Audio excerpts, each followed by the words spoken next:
Welcome to Lichtsinn RV, where today we're broadcasting in our marketing studio only 1 mile north of the Winnebago Factory, based right here in Forest City, Iowa.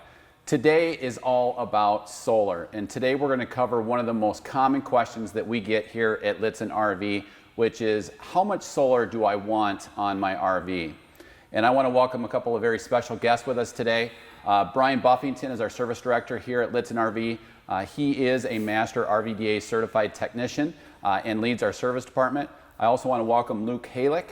Luke is also a certified technician here at Lichtsinn RV, and Luke is really the responsible individual for such a great job of the solar installation that we're going to cover here today. So one of the most common questions that we get here at Lichtsinn RV is, how much solar do I want for my RV? And when we start with that question, it really comes down to not necessarily how much do I want, but how much do I need? And so as Brian and Luke walk you through a sample installation that we did here today on a Winnebago View, it really comes down to mapping how you're going to use the RV off the grid to maximize your time away from any type of a shoreline cord hookup that you may have. So today we're going to cover an example of an installation that we did and how we mapped that with one of our partners that we use. And we're not particular to any specific provider, whether that be Xantrex, Zamp, or even AM Solar. And what you're going to find today, as Brian and Luke walk you through this, we may actually be using certain components from all three of those in that example. So with that, I'm going to let Brian and Luke take it away. And again, thank you for visiting Lichtsinn RV here, where we're only 1 mile north of Winnebago in Forest City, Iowa. All right, so what Luke and I are going to show you today is like Ron was saying earlier, an addition that we did to this view for guests that are coming to us from Nevada. Their particular needs were plenty of solar and batteries to be able to stay off grid as long as possible. And today we have a really great example in front of you and in front of us on a system that we did for those folks from Nevada. Luke did an excellent job on doing this, and I'm going to use him a little bit later to kind of explain some more of the technical aspects of this system. What we have here is a coach that has lithium battery upgrades. We have over 600 amp hours of lithium battery in here. Luke has also installed battery monitor, color control monitor, a solar charge controller, and we have 500 watts of solar on the roof, and not to mention a 3,000 watt inverter. And almost a little device that is hidden, we can't show you today, is an easy start on the air conditioner, which I can explain later. But basically this system is capable of running off grid. Luke has this set up right now where we can run the air conditioner for, depending on your sun and your current loads, for hours. I think Luke was where we see when we were out doing some testing. With full sun power, you get better part of the day, as long as the sun is up. Yeah, and so a common question I get on the phone is, I want to upgrade solars. I want to stay off the grid, and it really does boil down to how much solar do you need, what kind of a battery bank do you require for your need, and I can really kind of walk through a lot of that stuff with you if you give me a call. And we can kind of explain some of that. But this is a good example today, and we'll be able to showcase some of that today too, and how the amount of solar and the size of your battery bank really do kind of go hand in hand. When Luke was doing some testing out in the lot on this particular coach the other day, I think you had all the 12-volt loads you could possibly think of on, and we had a partly cloudy day, partly sunny day, I would say, and on his display, it basically said you had an infinite amount of life based on that. And what that means is our solar panels were providing power to power up everything in the coach and still be able to charge the batteries on top of it. So that really kind of boils down to how you would size solar to battery power. And in this case, it basically was telling us we could be out there forever with all of our lights on and everything. Turn an air conditioner on this particular coach, that will naturally reduce it down. But it's a very equipped unit, very nicely done again. And I kind of want to just explain some of the things that we have in here. So to start off with, your battery bank. So Luke's got 2 life blue lithium ion batteries, and the size on this is, I believe, 600 amp hours, correct, Luke? Yep, 300 apiece. 300 apiece. So we have 600 amp hours of battery here. So this is plenty to run that air conditioner. And to do that, you might be asking yourself, well, how are we running an air conditioner?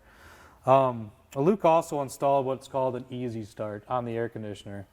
The Easy Start stores energy. The best way to explain it is it stores energy, provides a softer startup for that air conditioner, and takes it, takes a lot of the brunt away from your generator, your shore power, and in this case, our batteries.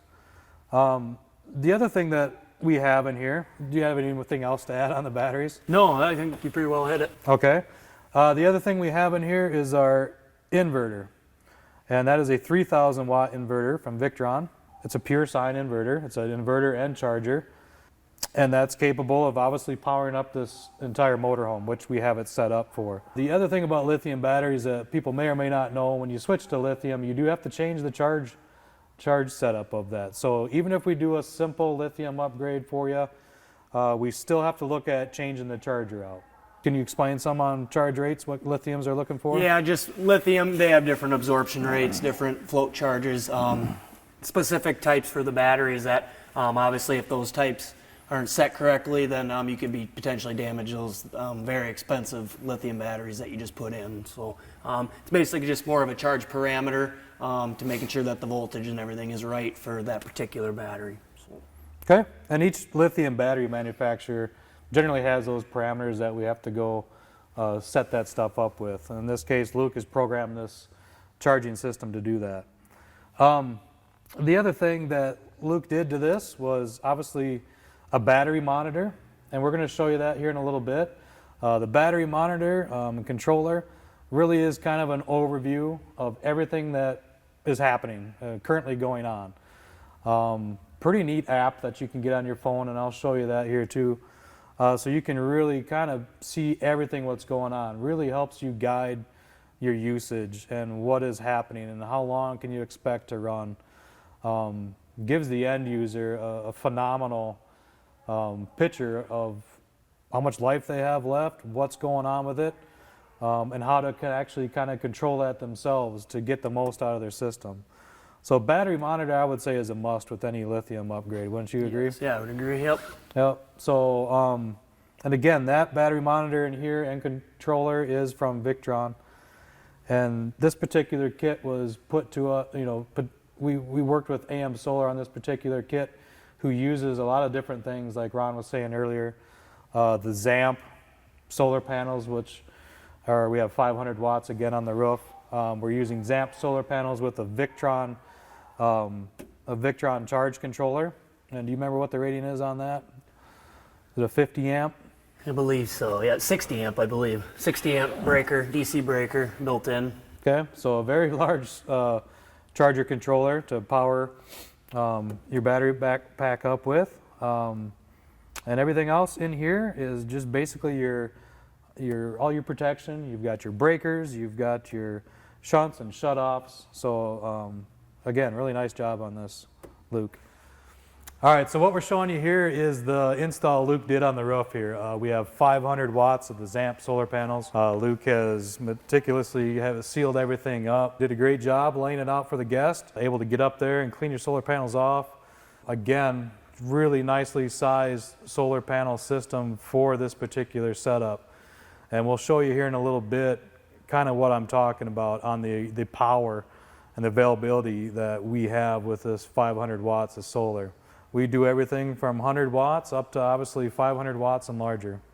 All right, we are now inside where we kind of want to show the central control unit. Luke's put a color monitor in here, which really does showcase everything that the system is doing.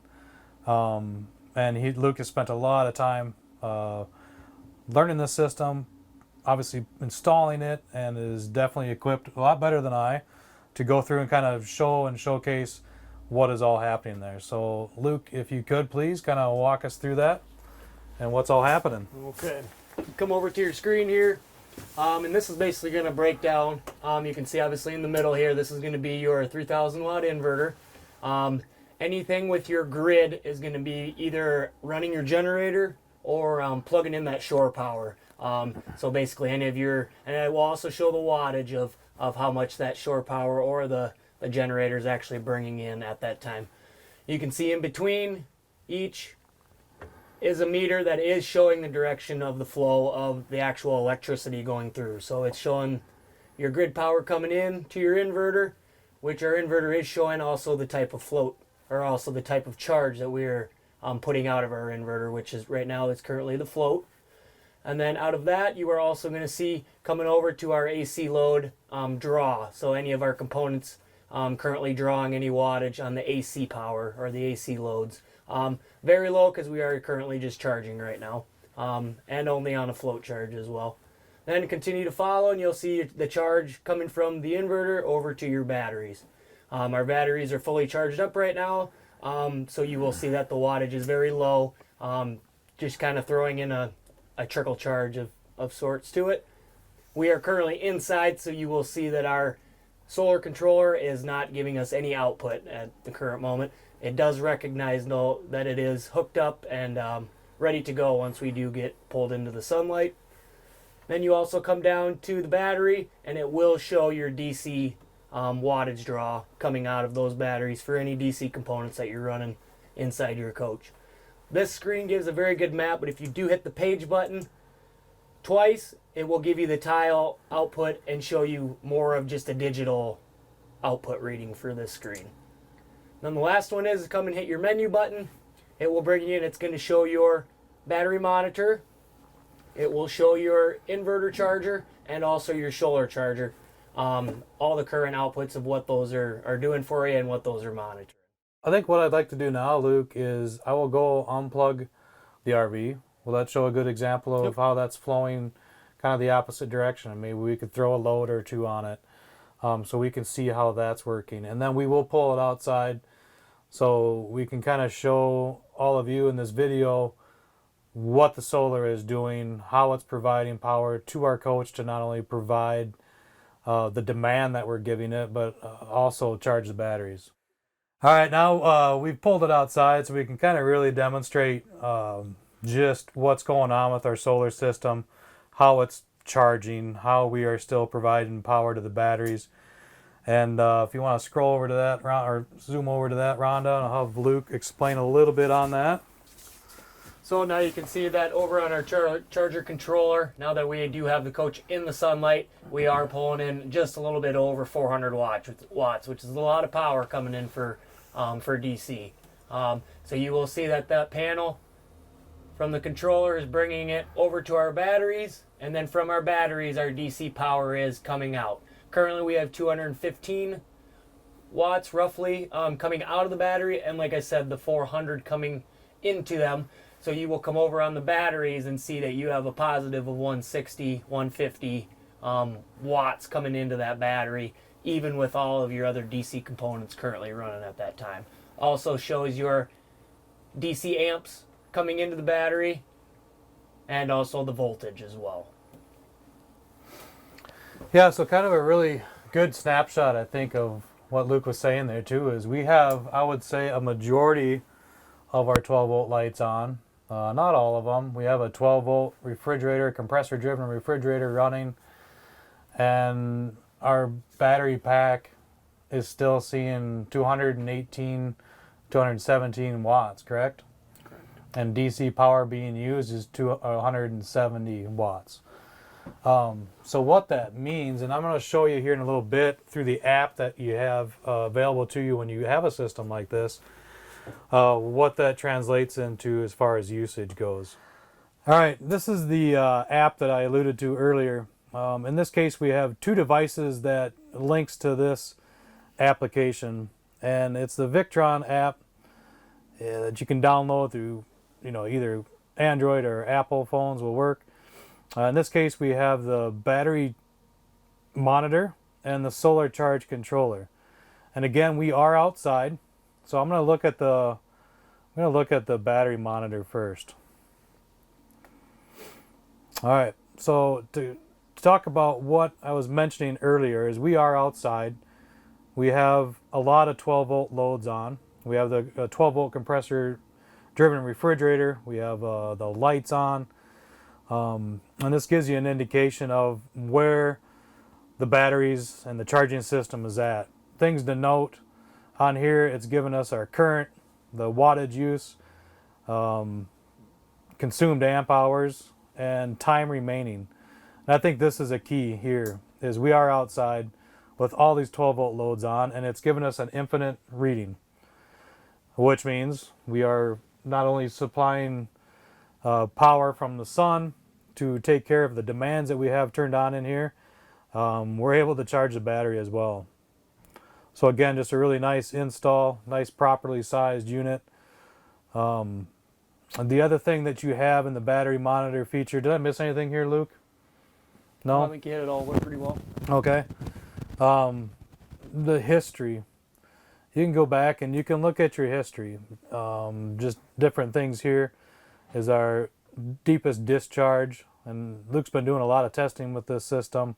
So you'll see some historical data here. And this will kind of give you as an end user a good idea of what kind of what's been going on, how you've been using the RV, how it's been performing, and that sort of thing. Anything else to mention on history that you can think of? Trends, just kind of another device you can use to help monitor what is happening in your RV. The other thing is if you go back, the solar charge controller will show up here in just a moment.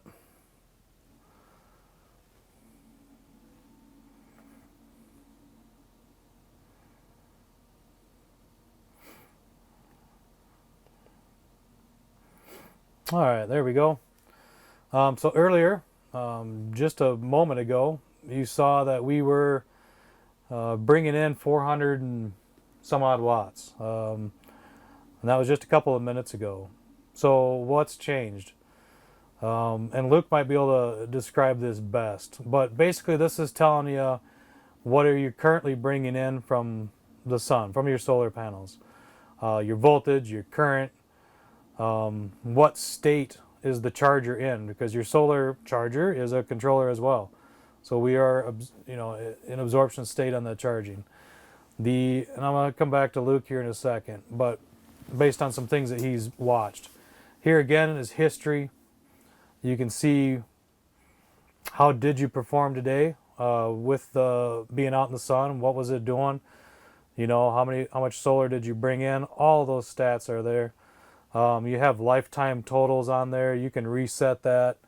And then you also have the trends button, which is also giving you kind of a current trend of your usage, essentially.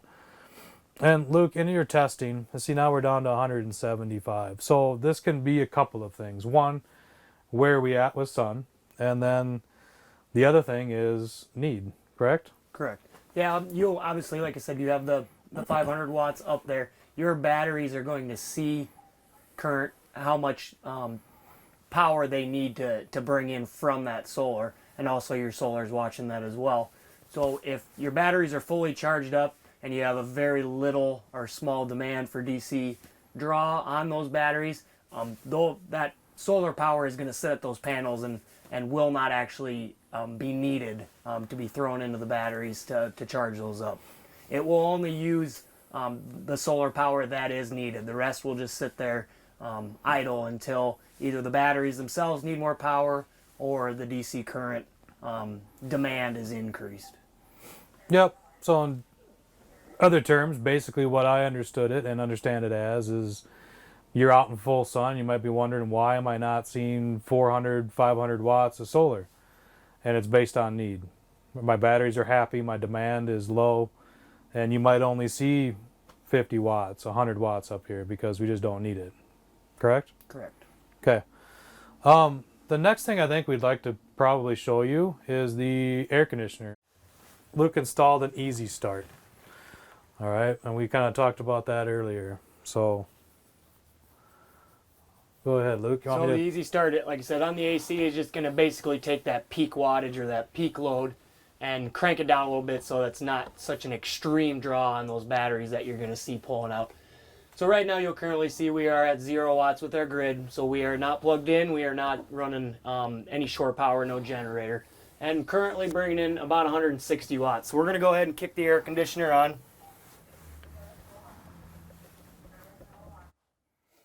All right, should take just a second here. And you will see as it kicks on, all of our numbers start changing.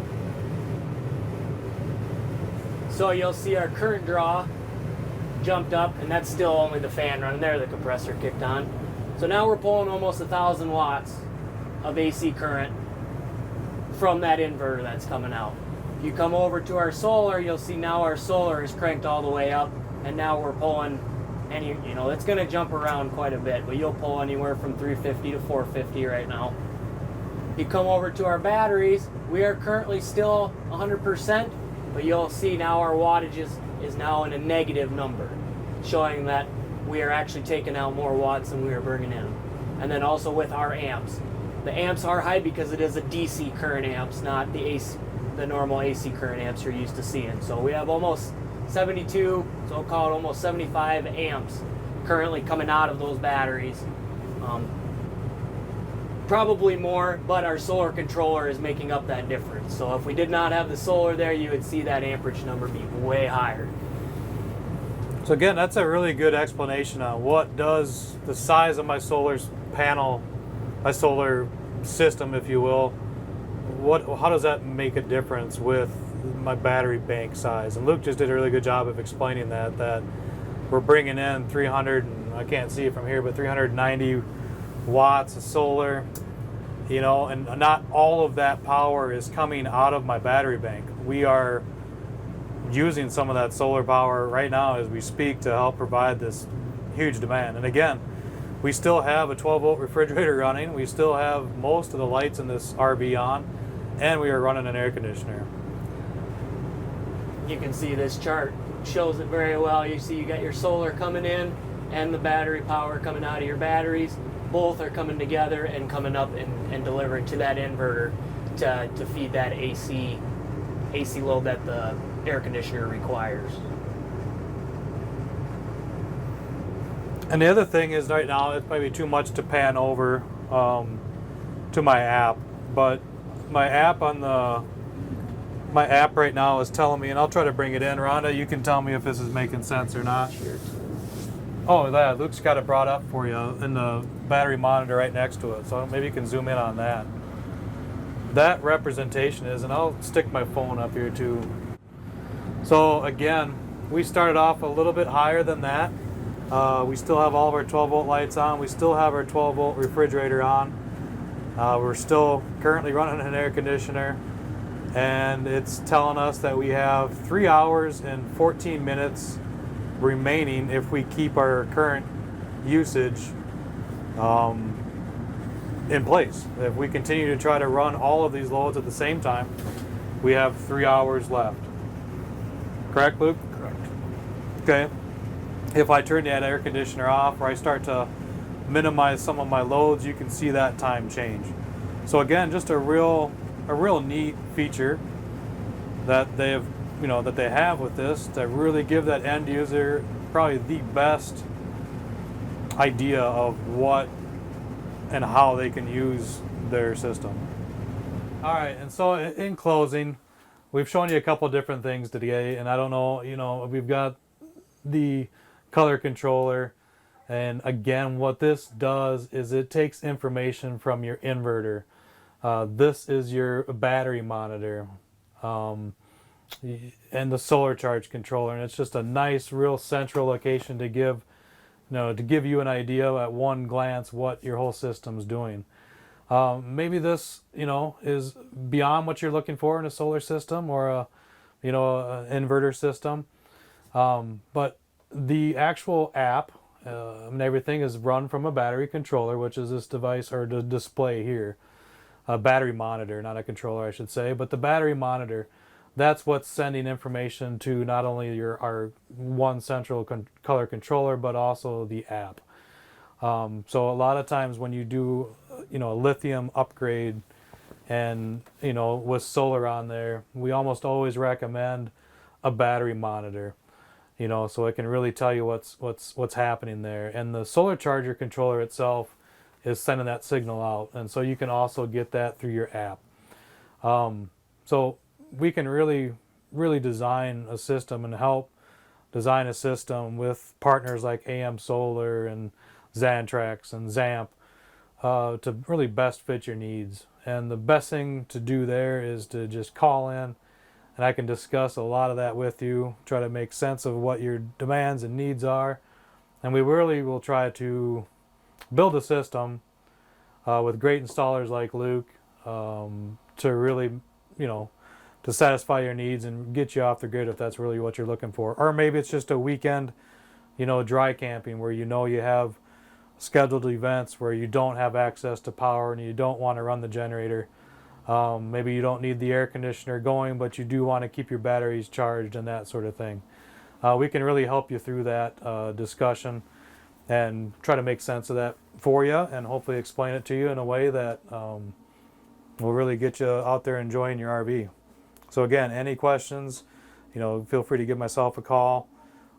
Justin or Anders, our service consultants, are well versed in that too. And we obviously have great support and backing from our technicians who do the installations and vendors and partners that we have. Another feature we added to this RV here is Winnebago typically provides an end user with a battery boost switch, which is great for, you know, if you were to drain the chassis battery and you wanted to use the house batteries to jump start the chassis. And vice versa, when you're driving down the road, the chassis can charge your house batteries. Another device that's commonly looked over, I believe, is the safety and protection of the lithium battery. As you know, they do take different charging rates. Their instant load capacity needs to be kind of watched and maintained. So Luke has installed a device in here that really kind of does control that. It's kind of a quarterback saying you can only have so much draw from those house batteries, so it protects the lithium battery bank. It also will monitor the house battery voltage when you are driving down the road. Instead of sending a constant current to the house batteries, it is just kind of monitoring and watching it and ensuring that it's only sending a charge to the batteries when they need it.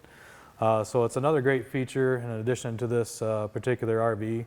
And again, any questions on that, you know, just let me know and we can kind of discuss some of the features and needed benefits that you would need to consider when looking at a system like this. So as we wrap up today, I want to thank Brian Buffington and also Luke Hejlik. Luke, what a great clean installation that you did here on this particular coach. I know that the guests that are coming from Nevada here in about a week are really going to enjoy their off-the-grid view that we have equipped for them. If you would like a specialized quote and really a schematic of how we can extend your off-the-grid experience, be sure to reach out to us. You can call us at 1-800-343-6255, or you can always email Brian and his team at service@littsinn.com.